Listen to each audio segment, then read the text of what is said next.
इस वक्त डॉक्टर की रिपोर्ट मेरे हाथ में थी और मेरे पैरों तले से जमीन निकल चुकी थी, क्योंकि उस रिपोर्ट में ये लिखा था कि मैं पेट से हूँ। जबकि मेरे पति ने तो मुझे हाथ तक नहीं लगाया था।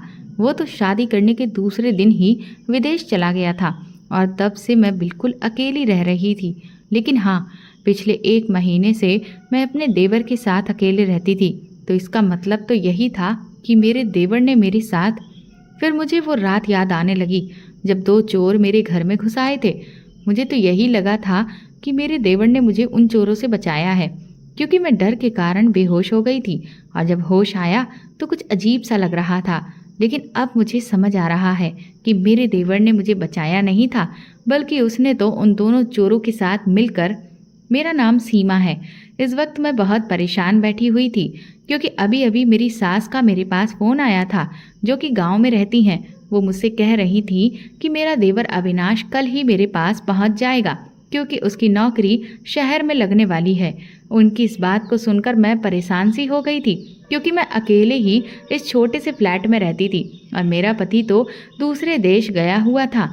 मैं तो खुद भी शहर में नहीं रहना चाहती थी, क्योंकि मैं खुद गांव से आई हुई थी। लेकिन मेरे पति पवन की नौकरी पहले से ही शहर में थी।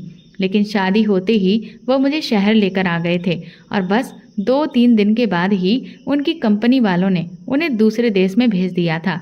मैंने उनसे बहुत कहा कि जब आप दूसरे देश जा रहे हैं तो फिर आप मुझे गांव वापस भेज दीजिए, मैं अपने ससुराल में ही रह लूँगी। लेकिन वो कहने लगे कि नहीं, तुम गांव वापस नहीं जाओगी, बल्कि तुम यहीं मेरे इसी फ्लैट में रहोगी। उनकी ज़िद की वजह से मैं पिछले 3 महीने से अकेले ही इस फ्लैट में रह रही थी। अब तो मेरी आस पड़ोस के लोगों से भी अच्छी खासी जान पहचान हो गई थी और मेरा यहाँ दिल भी लग चुका था। लेकिन जब से मैंने अपने देवर के यहाँ आने का सुना था, तब से मैं बहुत परेशान हो गई थी। अगर मेरा पति यहीं पर मेरे साथ रह रहा होता तो मुझे कोई चिंता नहीं होती, लेकिन मेरे देवर का यहाँ मेरे साथ अकेले रहना मुझे कुछ ठीक सा नहीं लग रहा था। पर मैं अपनी सास को मना भी नहीं कर सकती थी। रात को जब पवन का फ़ोन मेरे पास आया तो मैंने उन्हें अपनी सास की कही हुई सारी बातें बता दी। तो वो मुझसे कहने लगे कि ये तो बहुत अच्छी बात है, भाई यहाँ रहेगा तो मुझे भी तुम्हारी कोई चिंता नहीं रहेगी। मैंने पवन से कहा, लेकिन मैं अकेली उसके साथ एक ही घर में कैसे रह सकती हूँ। मेरी ये बात सुनकर मेरे पति गुस्से से उखड़ गए और कहने लगे कि आखिर क्या मतलब है तुम्हारा इस बात का, वो मेरा भाई है, भला तुम्हें उससे क्या खतरा हो सकता है।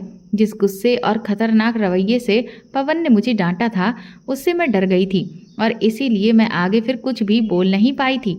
मुझे पवन पर भी गुस्सा आ रहा था कि वो इतनी छोटी सी बात समझने को तैयार क्यों नहीं है। लेकिन फिर मैंने उससे कुछ नहीं कहा और फ़ोन काट कर मैं चुपचाप लेट गई। लेकिन टेंशन की वजह से मेरी आंखों में नींद ही नहीं थी। मैं बार बार करवटें बदल रही थी और रह रह कर मुझे बहुत गुस्सा आ रहा था। मुझे अजीब सी बेचैनी हो रही थी और बार बार ये सोचकर अजीब सी घबराहट हो रही थी कि अब अविनाश मेरे घर आएगा और फिर वो यहीं अकेले मेरे साथ रहेगा, जबकि वो मुझे एक आंख भी नहीं भाता था। मेरा जी तो चाह रहा था कि मैं अभी अपनी सास को फ़ोन करूं और साफ साफ मना कर दूं कि अविनाश को यहाँ मेरे पास रुकने की कोई ज़रूरत नहीं है। शहर में बहुत सारे होटल हैं, वो किसी भी होटल में जाकर रह सकता है। लेकिन मैं ये बात नहीं कह सकती थी, क्योंकि एक तो मेरी परवरिश ऐसी नहीं थी कि मैं बड़ों से इस तरह से बदतमीजी से बात करती, और दूसरा पवन का गुस्सा मुझे डरा रहा था। हालांकि अंदर ही अंदर मुझे भी बहुत गुस्सा आ रहा था, क्योंकि मुझे अविनाश शुरू से ही पसंद नहीं था। मुझे अब वो दिन याद आ रहा था जब मेरी मम्मी ने अपनी सबसे प्यारी सहेली सुमन के बेटे पवन से मेरी शादी बचपन में ही तय कर दी थी। मैं उन लोगों को ज़्यादा तो नहीं जानती थी, लेकिन जब भी हमारे घर में कोई फंक्शन होता या फिर मम्मी की सहेली के घर में कोई फंक्शन होता था तो सब लोग इकट्ठे हो जाते थे और तब मेरी मुलाकात पवन से हो जाती थी।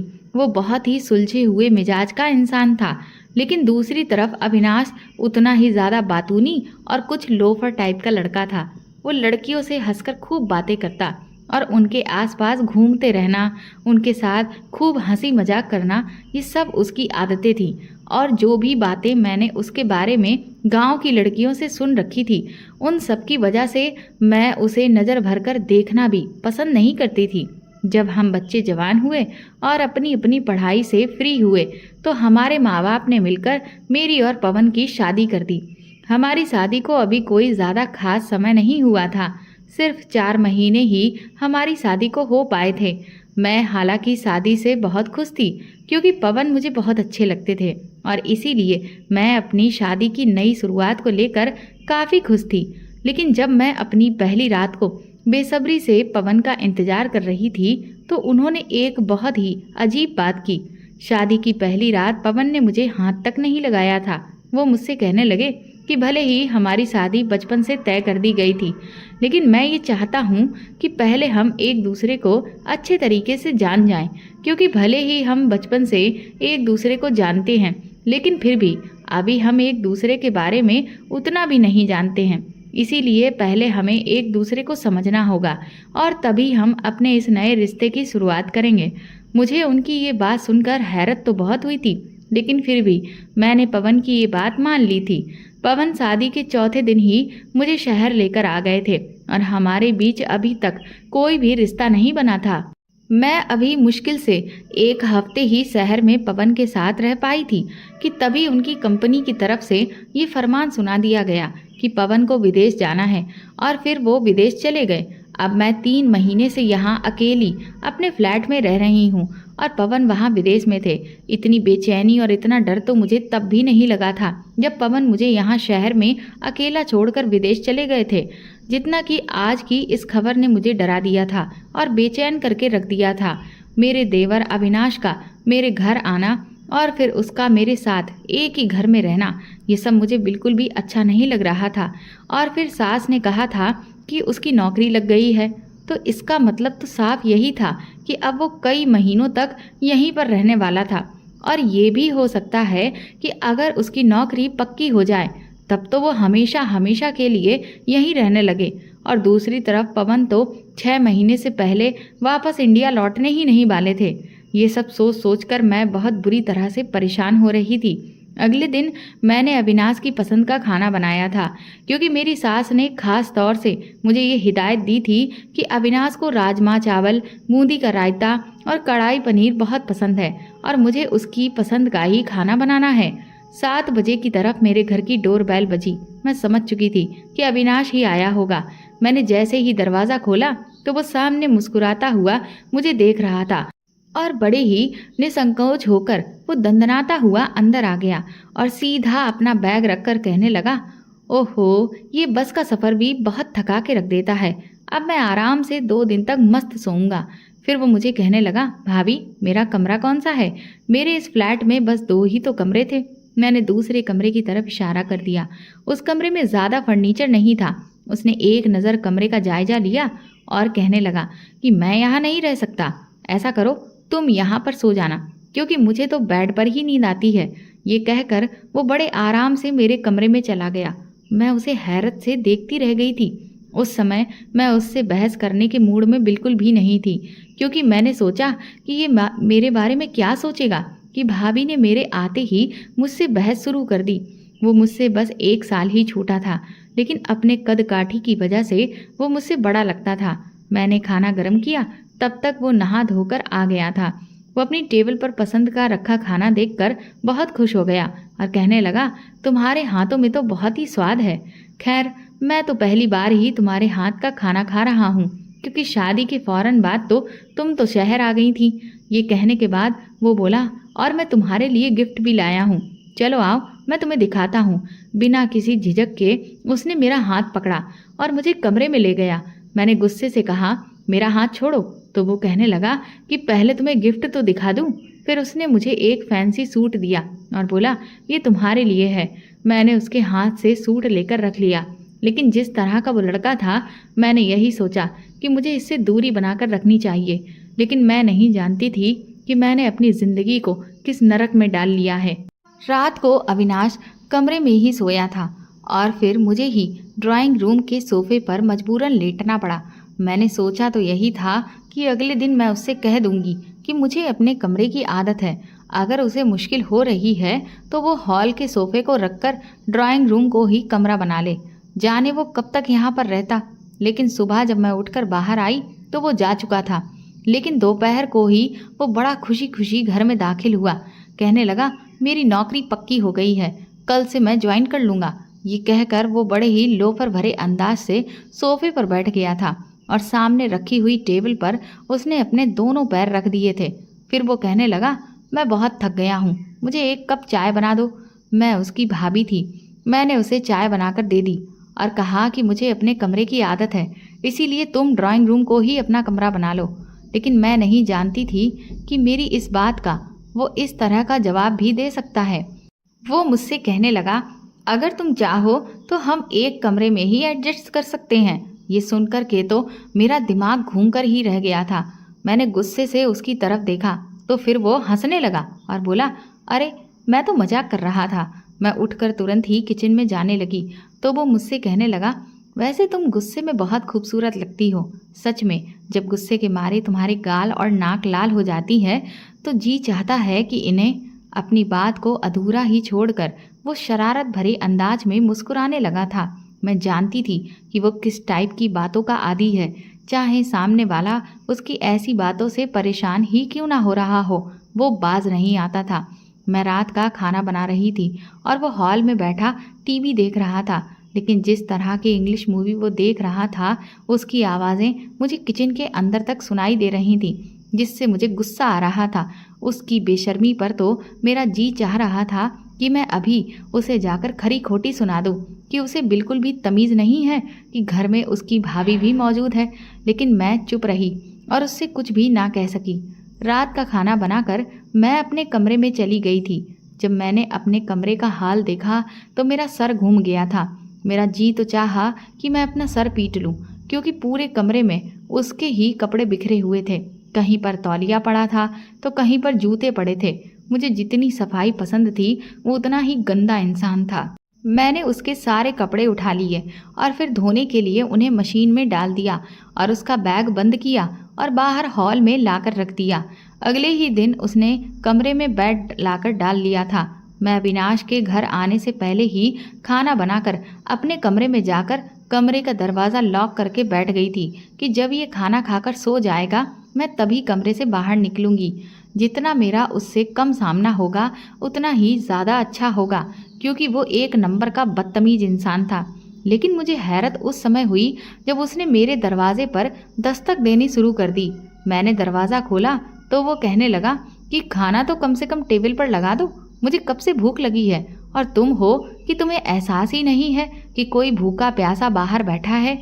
मैंने उससे कहा कि सब कुछ तो तैयार है, तुम खुद ही प्लेट में डाल लो और खा लो, ये तो तुम खुद भी कर सकते हो।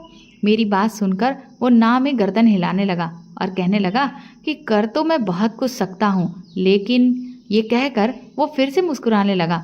उसकी ये मुस्कुराहट मुझे जहर जैसी लगती थी और फिर मेरे थोड़े करीब होकर वो कहने लगा, मुझे आदत नहीं है इन सब कामों की, इसलिए तुम्हें तकलीफ तो होगी, लेकिन ये सारे काम तुम्हें ही करने पड़ेंगे।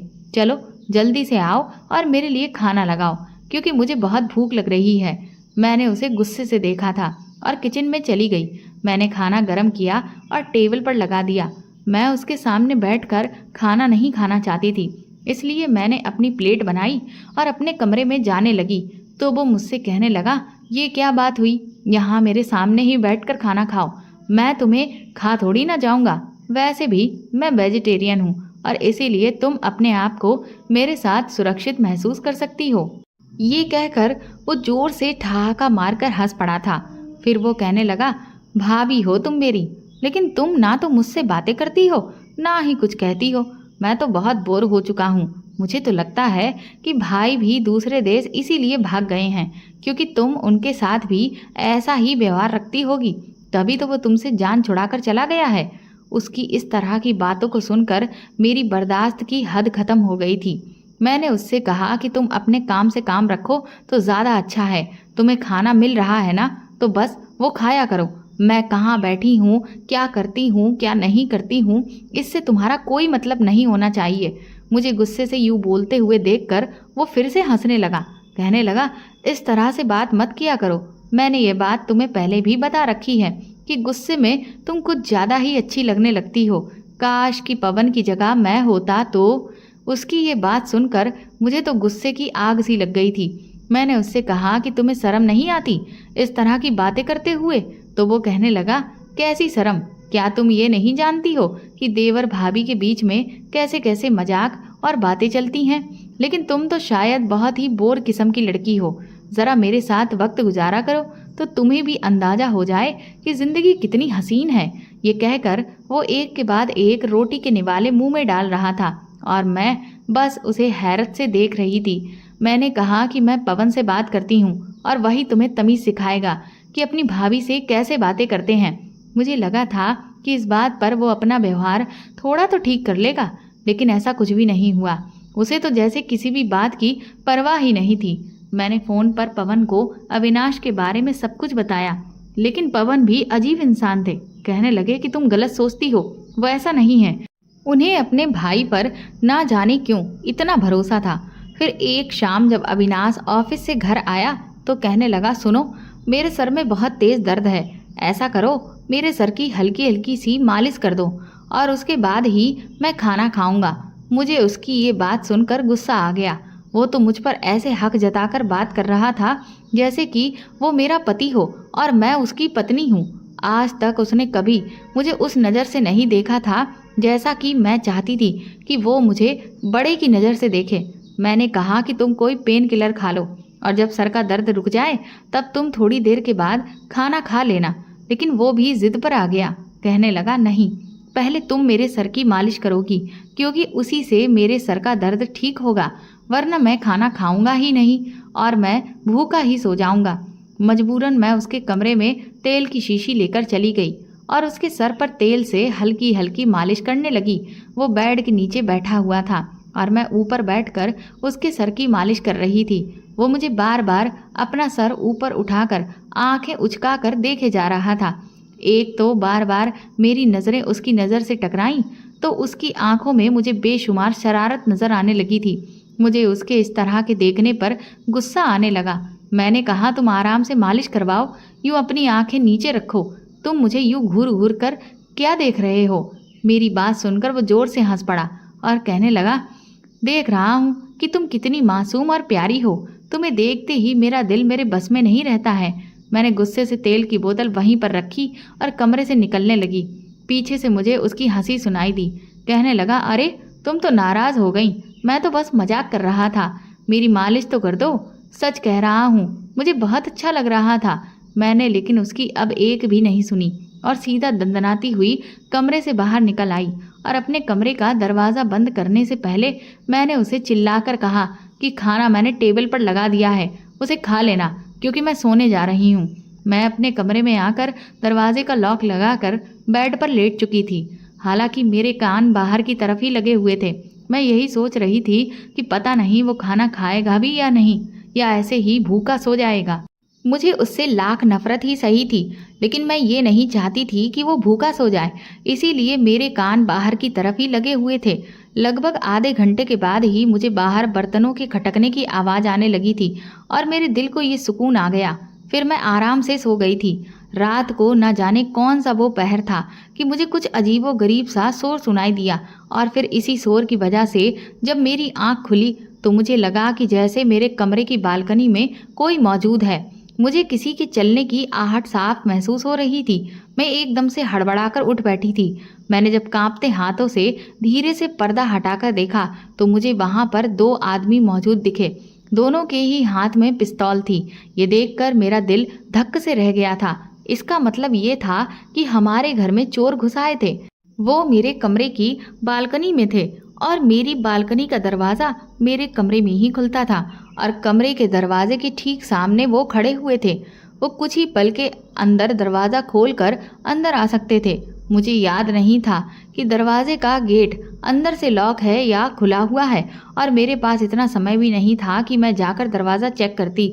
अगर मैं दरवाजे तक पहुंचती तब तक तो वो चोर अंदर आकर मुझे दबोच सकते थे। मैंने भलाई इसी में समझी कि मैं जल्दी से कमरे का दरवाज़ा खोलूं और बाहर की तरफ चली जाऊं। मैंने तुरंत ही ऐसा किया। मैं दौड़कर बाहर निकल गई और कमरे से बाहर निकलने से पहले मैंने कमरे को भी बाहर से लॉक कर दिया था। लेकिन ये मेरी गलतफहमी थी क्योंकि मेरे कमरे में खिड़की थी और उस खिड़की को अंदर से खोलकर कमरे की कुंडी को बाहर से आसानी से खोला जा सकता था। मैं हड़बड़ाहट में अविनाश के कमरे के दरवाजे को खटखटाने लगी। वो भी उस वक्त गहरी नींद में सोया था। फिर वो भी उठ गया और मुश्किल से आंखें खोलकर मुझे हैरत से देखने लगा। मेरे चेहरे की बदहवासी देखकर वो मुझसे पूछने लगा, क्या हुआ है? मैं फौरन से उसे पीछे धक्का देकर उसके कमरे में आ गई। मैंने उसके कमरे का दरवाज़ा अंदर से बंद कर लिया और कुंडी भी लगा दी। ये देखकर वो बहुत हैरान था। मेरी हालत ठीक नहीं थी। डर की वजह से मैं कुछ बोल ही नहीं पा रही थी। मेरा गला बुरी तरह से सूख गया था और जीभ लड़खड़ा रही थी। फिर मैंने जैसे तैसे मुश्किल से उससे कहा कि मेरे कमरे में चोर है। मेरी बात यहीं तक पहुंची ही थी कि तभी अचानक उसके कमरे के दरवाजे पर दस्तक हुई। ये सुनकर तो मेरी रही सही हिम्मत भी जवाब दे गई थी। अपने कमरे पर बाहर से हुई दस्तक की आवाज़ सुनकर अविनाश भी घबरा गया था। लेकिन मेरी हालत तो ये थी कि मेरा दिल ही धड़कना बंद हो गया था और फिर मैं नहीं जानती थी कि क्या हुआ। मैं इतना घबरा गई कि डर के मारे मैं उसके गले लग गई और मैंने अपनी पकड़ को मजबूत कर लिया। मैंने उससे कहा कि बाहर चोर हैं, ये लोग मेरे कमरे में ही थे। मुझे डर लग रहा है। डर के मारे मुझे लग रहा था कि शायद मेरी जान ही निकल जाएगी। मुझे अपनी इस गलती का बिल्कुल भी एहसास नहीं था कि मैं इस वक्त क्या कर रही हूँ। मैं कसकर अविनाश को जकड़े हुए थी और डर के मारे कांप रही थी। शायद मैं बहुत ज़्यादा डर चुकी थी। फिर तभी कमरे में दोबारा से दस्तक होने लगी। बाहर जो भी था वो कहने लगा कि दरवाज़ा खोलो। मैंने अविनाश से कहा कि तुम दरवाज़ा मत खोलना, ये हम दोनों को मार डालेंगे। मैंने उनके हाथ में बंदूक देखी है। मैं उसके सीने से लगी ये सब कह रही थी। वो मुझे कहने लगा कि तुम परेशान मत हो, ये लोग अंदर नहीं आ सकते, दरवाज़ा लॉक है। उसने मुझे खुद से दूर करना चाहा, लेकिन मैं डर के मारे उसके सीने से लगी रही। वो मुझे अपने साथ लगाए हुए बेड तक लेकर आया। फिर उसने मुझे बेड पर बिठाया और खुद भी मेरे बराबर में बैठ गया। फिर वो मुझसे कहने लगा, डरो मत, मैं हूं ना। तभी दरवाजे पर फिर से दस्तक हुई थी। इस बार वो आदमी जो बाहर था उसने बहुत तेज आवाज में कहा कि दरवाज़ा खोलो वरना हम दरवाज़ा तोड़ देंगे। ये सुनकर मैंने अविनाश का हाथ अपने हाथ में ले लिया, क्योंकि अब तो मेरी जान निकलने ही वाली थी। शायद हमारी किस्मत ही खराब थी, क्योंकि मेरा और अविनाश दोनों का ही फ़ोन हमारे पास नहीं था। मैं बदहवासी से भागती हुई अपना फ़ोन अपने कमरे में ही छोड़ आई थी और अविनाश ने अपना फ़ोन बाहर हॉल में चार्जिंग पर लगाया हुआ था, क्योंकि अविनाश के कमरे में चार्जिंग के लिए बोर्ड तो था लेकिन फ़ोन को रखने की कोई जगह नहीं थी और इसीलिए सोने से पहले अविनाश अपना फ़ोन हॉल में ही चार्जिंग पर लगा देता था। मैंने उससे कहा कि तुम बाहर नहीं जाओगे, तो वो कहने लगा कि तुम फिक्र मत करो, ये मेरा कुछ भी नहीं बिगाड़ सकते, मेरा हाथ छोड़ो। ये कहकर उसने अपना हाथ मेरे हाथ से छुड़ा लिया। उसके बाद उसने एक दराज से पिस्तौल निकाली। ये देखकर तो मेरा दिल जैसे थम सा गया था। मुझे ये डर लगने लगा कि कहीं वो आपस में भिड़ ना जाएं, कहीं वो लोग अविनाश को ही गोली ना मार दें। फौरन से उठकर मैं अविनाश के पास गई। मैंने कहा, ये तुम क्या कर रहे हो? तो वो कहने लगा कि मैं कोई डरपोक इंसान थोड़ी हूँ, उनका मुंह तोड़ना मैं अच्छी तरीके से जानता हूँ, बस तुम कमरे से बाहर मत निकलना। मैं रोने लगी और उससे कहने लगी कि तुम कहीं मत जाओ, कहीं ये ना हो कि वो लोग तुम्हें ही मार डालें। तो वो कहने लगा कि तुम परेशान मत हो, अगर हम यहाँ कमरे में भी बैठे रहेंगे तब भी वो लोग कमरे का दरवाज़ा तोड़कर अंदर ज़रूर आएंगे, इसीलिए हमें हिम्मत से काम लेना होगा। मुझे लड़ना भी आता है और गोली चलाना भी। ये कहकर वो कमरे से बाहर चला गया। मैंने कमरे का दरवाज़ा तुरंत ही बंद कर लिया। फिर मुझे बाहर से बहस की और चीख पुकार की आवाज़ें आने लगी थीं। मेरा दिल तो डर की वजह से थर थर काँप रहा था। ऐसा लग रहा था कि जैसे वो लोग आपस में लड़ रहे हैं और मेरा दिल अंदर से ऐसे धड़क रहा था कि जैसे वो किसी बेलगाम घोड़े की तरह भाग रहा हो। मेरे होंठ सफ़ेद पड़ चुके थे, मेरी रंगत पीली पड़ गई थी। मैंने दोनों मुट्ठियों को बंद किया और बेड पर बैठ गई। मैं बहुत बुरी तरह से कांप रही थी कि कहीं अगर अविनाश को कुछ हो गया तो वो लोग मेरे साथ भी ना जाने क्या करेंगे। डर के मारे मेरी हालत खराब होने लगी थी। तभी मुझे ऐसा लगा कि जैसे मेरा दम घुट रहा है और फिर मुझे बाहर से गोली चलने की आवाज़ सुनाई दी। मैं नहीं जानती थी कि कब और कैसे, लेकिन मैं होश खो चुकी थी और इस दुनिया से बिल्कुल बेगानी हो गई थी। शायद डर के मारे मैं बेहोश हो गई थी। फिर जब मेरी आँख खुली तो मुझे चिड़ियों के चहचहाने की आवाज़ सुनाई दे रही थी। मैं एकदम ही उठकर बैठ गई तो देखा कि मैं अविनाश के बिस्तर पर लेटी हुई थी। उस वक्त मेरे बाल बुरी तरह से बिखरे हुए थे, लेकिन मैं उसके कमरे में अकेली ही थी। एकदम तो मुझे ये सब समझ नहीं आया कि मैं उसके कमरे में आई कैसे, लेकिन फिर मुझे रात वाला पूरा हादसा एक के बाद एक याद आने लगा और उसे याद करते ही मेरे होश उड़ गए थे। मुझे तो ये तक नहीं मालूम था कि बाहर हुआ क्या था। मैं फौरन से उठकर उसके कमरे से बाहर आई तो अविनाश सोफे पर बैठा सिगरेट पी रहा था। उसके बाजू पर पट्टी बंधी हुई थी और सर पर भी जख्म का निशान था। ये देखकर मैं तुरंत ही उसके पास गई। मैंने उससे कहा कि तुम यहाँ और वो लोग। अविनाश कहने लगा, उनको पुलिस ने पकड़ लिया है। ये कहकर फिर वो मुझसे नज़रें चुराने लगा था। मैंने उससे कहा कि तुम्हारे बाजू पर ये क्या हुआ है? तो वो कहने लगा कि लड़ाई के दौरान उन लोगों ने मुझ पर गोली चलाई थी, लेकिन वो मेरे बाजू से छूकर गुजरी थी, इसलिए मैं हॉस्पिटल में पट्टी करवा कर आया हूँ। तुम शायद बेहोश हो गई थी, इसीलिए तुम्हें किसी भी चीज़ की खबर नहीं थी। लेकिन अब तुम बिल्कुल भी चिंता मत करो, सब कुछ ठीक है। वो मुझसे नज़रें चुरा कर बातें कर रहा था। मैंने भी सोचा चलो अविनाश को कुछ भी नहीं हुआ और वो लोग भी पुलिस की हिरासत में पहुंच गए थे। लेकिन उस दिन के बाद से मैं बहुत ज़्यादा डर गई थी। पता नहीं क्यों अविनाश भी उस दिन से बहुत चुप चुप सा रहने लगा था। अब वो पहले जैसी शरारती हरकतें करना और बात बात पर हंसना, मेरे साथ मजाक करना, सब कुछ वो बिल्कुल बंद कर चुका था। अविनाश को मैं जैसा समझती थी वो वैसा नहीं था और अब तो वो काफ़ी संजीदा सा हो गया था। वो मुझसे ज़्यादा बात भी नहीं करता था, पता नहीं क्यों, लेकिन अब वो बहुत ज़्यादा सिगरेट पीने लगा था। मैं उसके सामने खाना रखती तो वो किसी गहरी सोच में गुम रहता था। मेरे 2-3 बार याद दिलाने पर वो खाना खाता था। इस बात को धीरे धीरे फिर 1 महीना गुजर गया था और इधर मेरी तबीयत भी खराब सी रहने लगी थी। फिर एक दिन मुझे बहुत तेज़ चक्कर आ गया और मैं लहरा कर जैसे ही नीचे गिरने वाली थी कि अविनाश ने मुझे तुरंत ही संभाल लिया। अगर उस वक्त अविनाश मुझे सहारा ना देता तो मेरा सर टेबल पर जाकर लगता और मैं बहुत बुरी तरह से जख्मी हो चुकी होती।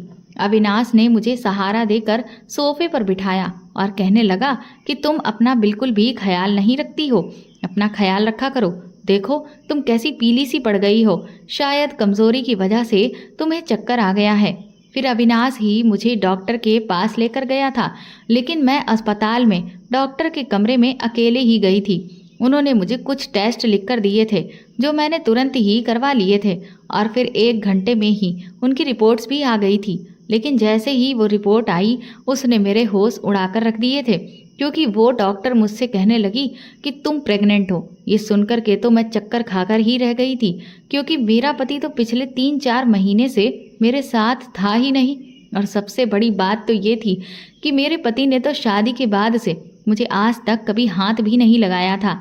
तो इसका मतलब तो अभी ये साफ था कि अविनाश ने ही मेरे साथ, मगर कब और कैसे मुझे तो कुछ भी बिल्कुल याद ही नहीं आ रहा था। मेरा दिमाग इस वक्त बिल्कुल खाली हो चुका था। मैं सोच सोच कर परेशान हो रही थी कि उसने मेरे साथ ऐसा कब किया, क्योंकि ना तो मैंने किसी नशे की दवाई ले रखी थी, ना ही मुझे कोई ऐसी नशीली चीज़ खिलाई गई थी। फिर मैं प्रेग्नेंट कैसे? मुझे याद आने लगा कि जिस दिन हमारे घर चोर घुस आए थे मैं डर की वजह से बेहोश हो गई थी और उसके बाद से ही अविनाश का रवैया भी बिल्कुल बदल गया था। वो खोया खोया सा रहने लगा था और बिल्कुल चुपचाप हो गया था। कहीं उसी रात अविनाश ने मेरे साथ ये सब सोचकर तो मेरे होश ही गुम हो गए थे।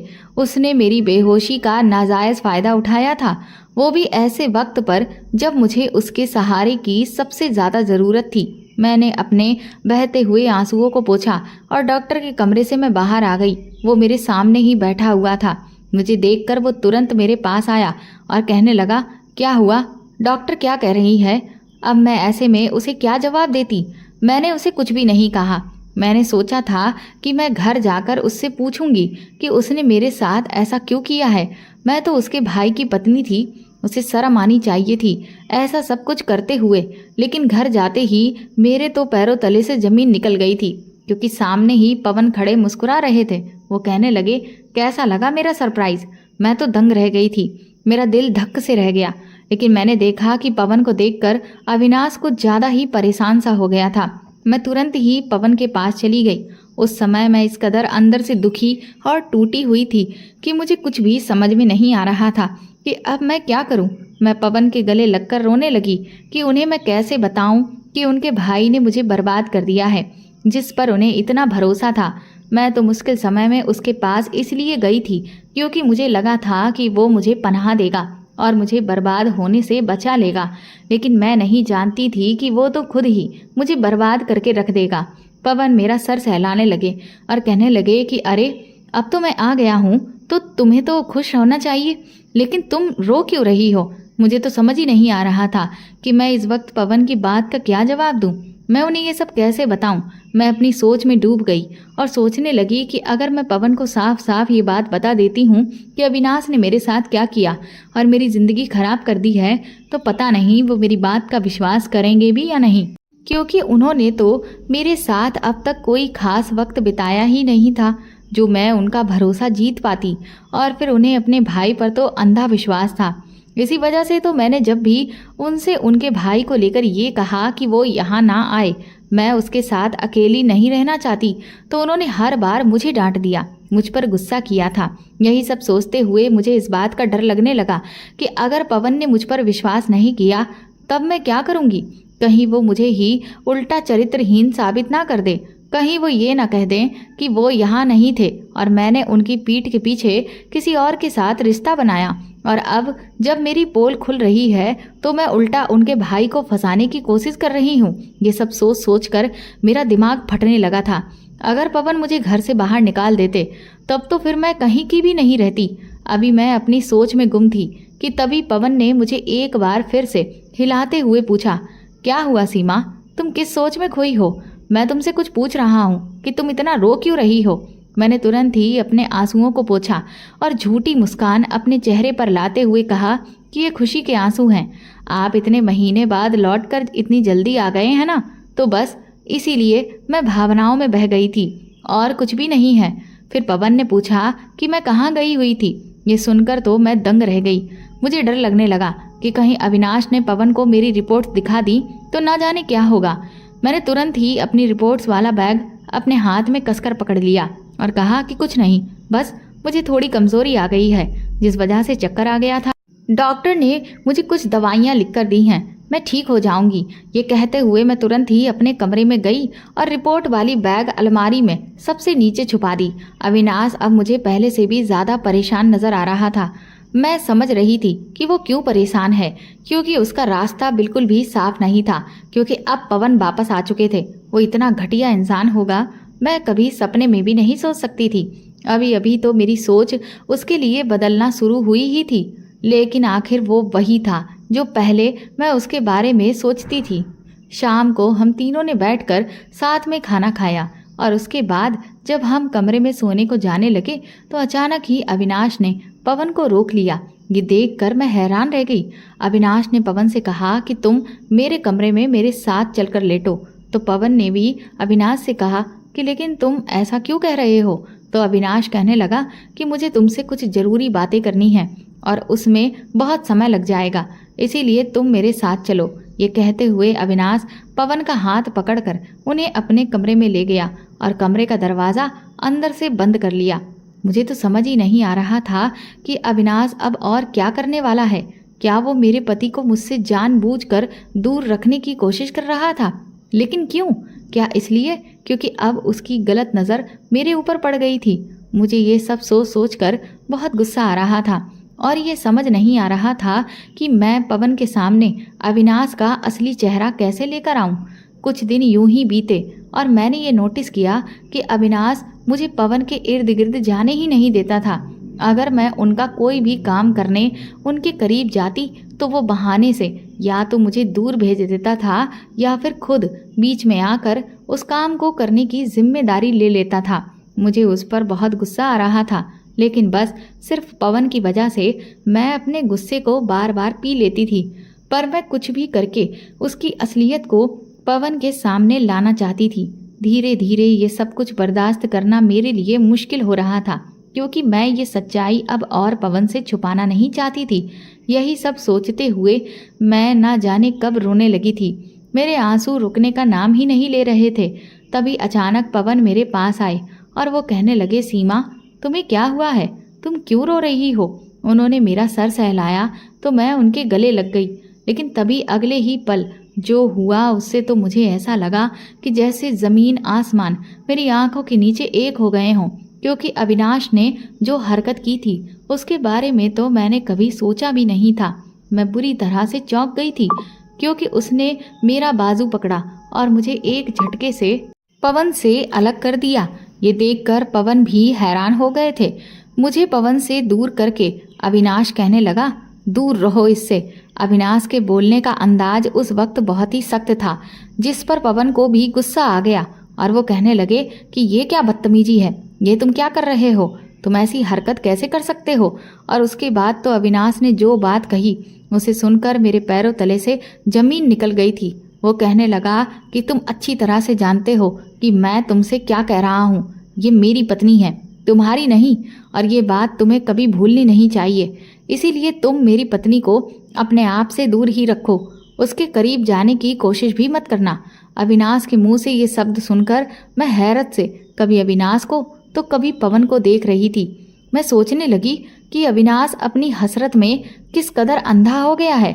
मुझे तो ये लगा था कि अब पवन उसका गला ही दबा देंगे, लेकिन पवन ने कुछ भी नहीं कहा, बल्कि उल्टा पवन के चेहरे पर एक मायूसी सी फैल गई थी। अविनाश कहने लगा, याद है ना वो दिन जब फेरे हुए थे, उस समय चेहरे पर सहरा डालकर तुम्हारी जगह मैंने सीमा के साथ फेरे लिए थे। पंडित जी ने शादी के जितने भी मंत्र और विधि विधान किए थे वो सब मेरे और सीमा के लिए किए गए थे। उस समय सीमा का हाथ मेरे हाथ में था, तुम्हारे हाथ में नहीं। तुमने तो सीमा से शादी करने के लिए साफ मना कर दिया था। हाँ, ये अलग बात है कि मैंने ये सब सिर्फ तुम्हारे कहने पर उस वक्त किया था, क्योंकि तुम्हें सीमा पसंद नहीं थी। तुम तो विदेश जाना चाहते थे और तुम्हें तो वहाँ की ही लड़की पसंद थी और तुम उससे ही शादी करना चाहते थे, जिसकी खातिर तुम हिंदुस्तान छोड़कर वहाँ चले गए थे। यही कहा था ना तुमने मुझसे कि अभी फिलहाल के लिए तुम सीमा से शादी कर लो, क्योंकि तुम खुद वापस नहीं लौटोगे और जैसे ही इधर कुछ साल गुजरेंगे तो फिर तुम सीमा को तलाक दे दोगे और फिर ये सारा ड्रामा भी पूरी तरह से अपने आप ही खत्म हो जाएगा। अब तुम मुझे ये बताओ कि तुम यहाँ वापस क्यों आए हो। तुम्हें तो एक विदेशी लड़की से प्यार हो गया था और तुम उसी से शादी करने वाले थे, फिर तुम यहाँ पर अकेले वापस क्यों आए हो। तुमने उस लड़की से शादी नहीं की। इधर उन दोनों की ये सब बातें चल रही थीं और मैं तो ये सब सुनकर अपना गम भूल ही बैठी थी कि मैं ये सब क्या सुन रही थी। पवन कहने लगा कि मुझे उस लड़की ने धोखा दे दिया है, इसलिए मैं वापस लौट कर आया हूँ। इसलिए अब तुम सीमा को तलाक दे दो और मैं इससे शादी कर लूँगा। ये सुनकर तो मुझे ऐसा लगा कि जैसे मैं कोई इंसान नहीं, खिलौना हूँ। इसीलिए मुझे गुस्सा आ गया और मैंने चिल्लाकर कहा कि मुझे बताए बगैर आप दोनों भाइयों ने मेरे साथ कौन से खेल खेले हैं। एक भाई दुनिया के सामने मुझसे शादी करता है क्योंकि उसकी माँ ने बचपन से मुझे उसके नाम के साथ बांध रखा था, और फिर वो मुझे बिना छुए ही इंतज़ार कराकर दूसरे देश चला जाता है, और फिर दूसरा भाई यहाँ आकर मेरे साथ वक्त गुजारता है और बिना मुझे बताए हुए मेरे साथ रिश्ता बनाता है। मैं तो तड़प रही थी ये सोच सोच कर कि अविनाश की निशानी मुझ में है। उसी के बारे में पता करके मैं अस्पताल से वापस आई हूँ, लेकिन मुझे नहीं पता था कि मेरे साथ कौन सा घिनौना खेल खेला गया है। मेरे मुंह से ये बात सुनकर के अविनाश और पवन दोनों ही हैरान हो गए थे। मैं फूट फूट कर रोने लगी। मैं तुरंत ही दौड़कर अपने कमरे में गई और वो रिपोर्ट वाला बैग निकाल कर लेकर आई और मैंने उसमें से रिपोर्ट निकाल कर उन दोनों के मुंह पर दे मारी। पवन कहने लगे, ये तुमने क्या किया, तुम्हें शर्म नहीं आई। अविनाश, पवन की बात सुनते ही अविनाश के शब्द और भी तेज हो गए थे। वो कहने लगा कि ये मेरी पत्नी है, इसीलिए मुझे अपने किसी भी काम पर कोई भी शर्मिंदगी नहीं है। ये अलग बात है कि जब मैंने सीमा के साथ फेरे लिए थे उस समय मेरे दिल में सीमा के लिए कुछ भी नहीं था, लेकिन अब मैं सीमा से प्यार करने लगा हूँ और उसके बगैर मैं जीने के बारे में सोच भी नहीं सकता। ये कहकर उसने मेरा हाथ पकड़ा और घर से बाहर ले गया। मैंने उससे कहा कि मेरा हाथ छोड़ो, मुझे तुम्हारे साथ भी नहीं रहना। तुमने धोखे से मुझसे शादी की है और फिर तुमने तो मेरी बेहोशी का नाजायज फायदा भी उठाया है। लेकिन अविनाश ने मेरी कोई भी बात नहीं सुनी और वो मुझे वापस गांव ले गया। वहाँ पहुँचते ही अविनाश ने मेरी सास को और मेरे माँ बाप को सारी हकीकत बता दी थी। सारी हकीकत जानकर वहाँ सब लोग हैरान रह गए। सब ने पवन और अविनाश को बहुत बुरा भला कहा। यहाँ तक कि पवन से तो मेरी सास ने बात करना ही बंद कर दिया था। इसीलिए पवन वापस शहर लौट गए और वो अपने इस फ्लैट में रहकर कोई नौकरी करने लगे थे। लेकिन इधर अविनाश मेरा बहुत ख्याल रखता था। वो मेरी हर चीज़ का ध्यान रखता था, लेकिन मैं उससे बिल्कुल भी सीधे मुंह बात नहीं करती थी। इस सब के बावजूद भी वह मेरी किसी भी बात का बुरा नहीं मानता था। वो लगातार मेरा ख्याल रखता रहा। लेकिन 6 महीने के बाद ही मैंने एक मरे हुए बच्चे को जन्म दिया। वो बच्चा समय से पहले ही पैदा हो गया था, इसीलिए वो जिंदा नहीं बच सका। मैं जब शहर से गांव आई थी तो मैं बहुत ज़्यादा परेशान रहती थी। इस वजह से मैं ठीक से खाना भी नहीं खाती थी और मैं बहुत ज़्यादा डिप्रेशन में रहती थी। शायद यही वजह रही होगी कि मैंने उस बच्चे को समय से पहले ही जन्म दे दिया था। जैसे ही मेरी तबीयत खराब हुई थी, अविनाश मुझे शहर के एक सबसे अच्छे हॉस्पिटल में लेकर आया। मेरी हालत भी ठीक नहीं थी और जब मेरी तबीयत थोड़ी संभली तो अविनाश ने एक डीएनए रिपोर्ट मेरे सामने रख दी, जिसे पढ़कर मुझे ये पता चला कि ये बच्चा अविनाश का नहीं है। उसके बाद तो मेरे पैरों तले से ज़मीन ही निकल गई थी कि तो फिर आखिर ये बच्चा किसका था। मैंने जब अविनाश से पूछा तो वो कहने लगा कि दरअसल जिस रात वो डाकू आए थे, उन्होंने मेरे बाजू पर गोली मारी और मेरे सर पर पिस्टल मारकर मुझे बेहोश कर दिया था। मुझे इसके बाद कुछ पता ही नहीं चला कि क्या हुआ, लेकिन जब मुझे होश आया तो वो दोनों घर से जा चुके थे और कमरे का दरवाज़ा भी टूटा हुआ था। और जब मैं कमरे में आया तो तुम्हारी हालत देखकर मैं समझ गया था कि वो तुम्हारे साथ गलत कर चुके हैं। तुम उस वक्त बहुत ही गलत हालत में बेड पर लेटी हुई थी। मैंने तुरंत ही तुम्हारी हालत को ठीक किया और जब मैंने तुम्हारे मुंह से ये सारी बातें सुनी तब मुझे यही ठीक लगा कि मैं खुद तुम्हें अपना लूं, क्योंकि सच तो यही है कि तुम्हारा इस सब में कोई भी कसूर नहीं था। वो जो कुछ भी हुआ था वो बस एक हादसा था। मैं पथराई आंखों से कभी अविनाश को देख रही थी तो कभी उस रिपोर्ट को। मुझे समझ नहीं आ रहा था कि मैं आंसू बहाऊं या फिर किस्मत को धन्यवाद दूं, जिसने मुझे अविनाश के रूप में इतना अच्छा पति दिया था। मेरी आंखों से आंसू निकलते देखकर अविनाश मेरे करीब आ गए। उन्होंने अपने हाथों से मेरे आंसू साफ किए और मेरा सर अपने कंधे पर टिका लिया। अविनाश का स्पर्श पाते ही मैं और भी ज़्यादा तड़प तड़प कर रोने लगी थी। मैंने कहा, अविनाश मुझे माफ़ कर दो। मैं तो तुम्हें बहुत ही नीच इंसान समझ रही थी, लेकिन तुम्हारे जैसी महानता तो मैंने आज तक कभी किसी में नहीं देखी। मेरी वजह से आज तक तुम्हें बहुत दुख पहुंचा है, इसलिए अगर हो सके तो मुझे माफ़ कर देना। अविनाश धीरे धीरे मेरे सर को सहला रहे थे। वो कहने लगे, सीमा तुम्हें माफ़ी मांगने की कोई ज़रूरत नहीं है। मैंने कभी भी तुम्हारे बारे में कुछ गलत नहीं सोचा। मुझे अच्छे से पता था कि जो व्यवहार तुम्हारा मेरे साथ है वो नेचुरल है, क्योंकि कोई भी लड़की ये बर्दाश्त नहीं कर सकती थी जो भी तुम्हारे साथ हुआ था। मैंने सुकून से आंखें मूंद ली थीं। मेरे दिल में अविनाश के लिए ढेर सारा प्यार आया था। घर आने के बाद अविनाश ने मेरी बहुत देखभाल की थी। धीरे धीरे फिर मेरी तबीयत संभल गई और मैंने उसके बाद खुशी खुशी अविनाश को अपने पति के रूप में स्वीकार कर लिया था। हम दोनों एक दूसरे से इतना प्यार करते थे कि लोग हमारे प्यार की मिसालें देने लगे। अविनाश का साथ पाकर मैं बहुत खुश हूँ और अब खुशी खुशी मैं उसके साथ अपनी ज़िंदगी गुजार रही हूँ।